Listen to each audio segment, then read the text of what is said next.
All right, welcome guys to another episode of Electrical Theology, Esoteric Life Coaching. I'm your host Chuck, and I'm here to help people take responsibility for their thoughts, actions, and emotions by understanding the esoteric universe. So we're going to take off from last episode that we looked at about the origins of stuff, and we're going to get into understanding the when something does come out of no thingness, and if you don't know what I'm talking about, go and watch my last video. Uh, when we talk about no thingness, before there was thingness or anything, there was no thing or nothing. And so we talked about how it expressed and spiraled and all this good stuff. But if you want to, just go back to check that video out, and then pause this one and go watch that one, because this one probably won't make too much sense unless you watch that first one. So in this episode, we'll talk about the universal grid. So when that begins to express itself, and we'll get into what that is, that what we talked about last time was energy or ions or the preform. But in this episode, we're going to talk about when it does come out of no thingness and it becomes some thingness, it is part of a grid. And we'll just generically use that word for now. Look at this grid as a blueprint or a schematic to what it's the blueprints before the construction actually happens. And from this blueprint is how things are made. Is that making sense? All right, well, let's get on to it. So let's get on with it. So we talked about the ions last time and energy when it comes out, and we called it or thou. Now we're going to call it that. And we're going to keep it simple pronouns here, because even naming it is not what it is. But in order to have this conversation, we need to put a name. So I'm putting the most generic name I can on it, and that is part of esoteric speak. And that, the word that, all caps, is what comes out, or what is the no thing that then produces something. And the first thing that it creates is this. So from that creates this, or splits into this, or projects, or expands, or expresses as this, or thisness. And so, as we talked about last time, that expands, it became out of the whole, and it became parts. And these parts then express themselves, and this expression is a pre-thought. And once with this pre-thought has no structure yet. Once it comes out, we talked about when the energy spirals, it starts creating spears or spires, and these spires start creating some sort of formation, right? So once that comes out, and we called it that and I or thou, we'll start using more sort of sacred names to it.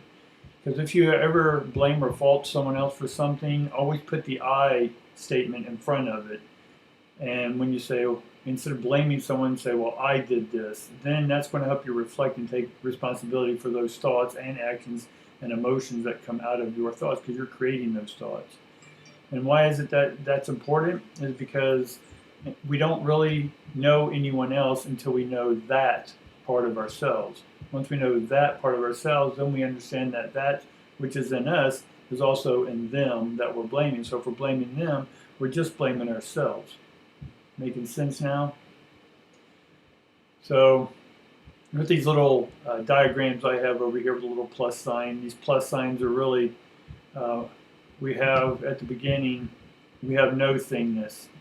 And then this no thing has a charge, right? No organized charge, it just expressed itself. That expressed itself. Now that we talked about rotated, spiraled, spirited. And so because this now, all ancient mythologies have a cross in it of some sort. Some could be a rising cross, a descending cross, upside down cross, star cross. There's a million crosses out there. Swastikas, inverse swastikas. It doesn't matter. They're all representations of spiraling, a spiraling atom, and the protons and ions and all that stuff around an atom, and that stuff that makes up an atom. That which makes up an atom and gives it energy is that. And that is what gives us energy to become what we want and think. All right? Stay with me here. So as that starts turning into this, that continued congruency basically is turning and rotating and creating more and more. And so it's constantly spewing out, if you will. That's constantly spewing out. And that's what the representation of this little diagram is here with the circle and plus signs. These plus signs are just charged particles. They're beginning to get charged. And then once that turns into this, now we'll take on the position of this. This starts creating more thisness. This formation or this electromagnetic charge starts coming to it. And so we get a positive charge and a negative charge. So positive and negative together create this cross that we see in mythology, because they're trying to explain to you the power of things. And so this electrical that, when it continued to spiral, while that continued to express, ions were created. So these little circles here are all ions. So we got energy rotating, and it had really no form, and then it started forming, and then it created these ionic forms of electricity. Now these ions that keep coming out, that float around, are just randomly floating. They're not organized yet because there's no charge. No one's taking charge of this preformed intelligence. Now the intelligence isn't a formed intelligence. It's not a conscious intelligence yet because it's brand new. It hasn't organized yet. So once it starts organizing, and because it takes charge and it gets in order, then it starts becoming sentient or conscious of itself.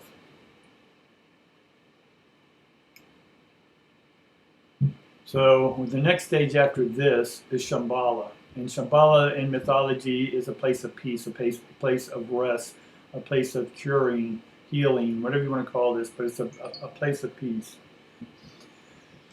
And so the Shambhala starts organizing, and then because that's still producing, and this is putting stuff and spiraling and all that good stuff, then it's creating a formation here. And these formations within are already organizing and attracting and repelling, and overall there's a charge that's happening. So this is a place of individual pieces of that and this that can be charged and placed into order in order to form. So reread that sentence really quick and we'll move on.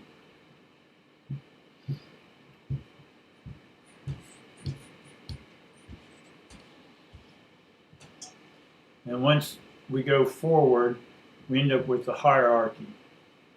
And so the hierarchy is just the ions starting to arc, because more and more ions are being produced, and so they start collaborating, if you will, pooling together. So that's the field. The field is a bunch of pooled ions. And so they hang out in the Shambhala field, or the pieces, the place of peace. And then once an order is given to organize, and we'll get to that later, how that happens, is that they start organizing or forming. We'll call it right now the astral realms, and then the etheric realms, and then the causal realms, or the supernatural to the natural realm. So the hierarchy is just a higher arc. It's a higher frequency, like a arc welder. In order to weld something, it needs to be extremely hot. And so this energy is hot at this point, and so it's creating types of arcs, or archetypes. And in psychology, we have archetypes. And these archetypes, if you just reverse and say they're types of arcs, it's how you're arcing the order that you're giving the unformed universe to form.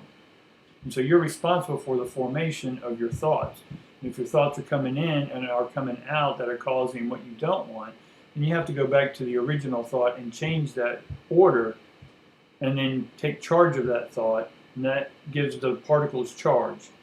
Making sense? And that starts forming the life you do want. So let's move on. So again, ions arc and are put into order according. It's an accord. It's a agreement between you and the universe, or your higher self, which then creates this expansion, contraction, this accordion type stuff to your order, and move on to God. So we're going to move on from the God, or move from hierarchy to the God. And so God, this is neither male nor female. It has no gender. It's energy. It's non-anthropomorphic, meaning that there's no symbol to it. There's no animism to it. There is no or no animalistic symbology. There's no pantheistic underlying meanings to it yet. It's just energy. And so it is what we'll end up knowing as the seven rays. In esoteric speed, it's considered the seven rays. And the seven rays basically are the visible light spectrum, red through violet. Red, orange, yellow, green, blue, indigo, and violet. And this is this is the frequencies of which humans form from the hierarchy, from the Shambhala to this to that. And so we're pulling this energy, we're pulling it and pulling it from the no thing and putting it in and bringing it out from our esoteric internal self into the exo world. And so we are a continuation of that, and we're continually spreading or serving that. Serve is an anagram for verse. So we're serving the verse, or the Uni-Verse, or the one tone. And we'll get into that. We can break this down forever. So it's the first iteration of sentient behavior. So at this point, there's an organization, there's a consciousness, a sentiency to all that, this Shambhala and hierarchy. Now, because all this energy's come together, it now reflects upon itself. And once it has a reflection, it's reflecting its own ions, it now knows itself, it sees itself, it hears itself, and all that good stuff. And through that, it becomes aware of itself, it understands itself from its origin. And from this origin, it then becomes, it starts behaving. And so part of its creative behavior is to create the seven rays. And the seven rays, which we'll get into later, that's a whole lesson in itself. We basically become the messenger of the path and the plan. Now the path is what, according to that, it has a plan. It has an intelligence, but it has intelligence before it became that. I know this is going to get confusing, so that's why we'll stay till later, but just hear me out. Is that once you have the no thought that becomes, or the conscious that turns into a no conscious that, basically a positive and a negative. And then once it becomes a no thought, and then starts to process again to this Shambhala hierarchy in God, then we're serving up the God into the seven rays, and the seven rays are a path. That was the plan. And so part of the seven rays is that you will start understanding empath, telepath. We start understanding higher frequencies and feeling those higher frequencies and the vibrations of people, places, and things. So once you think a thought, you'll feel your thoughts. And when other people think their thoughts, you'll feel their thoughts. And then you can create an agreement between those thoughts or that person, place, or thing. And it can be in harmony or disharmonic. That's up to you. So let's continue on after God. So basically, hopefully that will sum it up a little bit. So we have that, this, Shambhala, hierarchy, God, and the seven rays. And again, each one of these can be lessons within themselves, but I'm giving you just a synopsis, not the panoptic, but the synoptic perspective. So that is your first thought.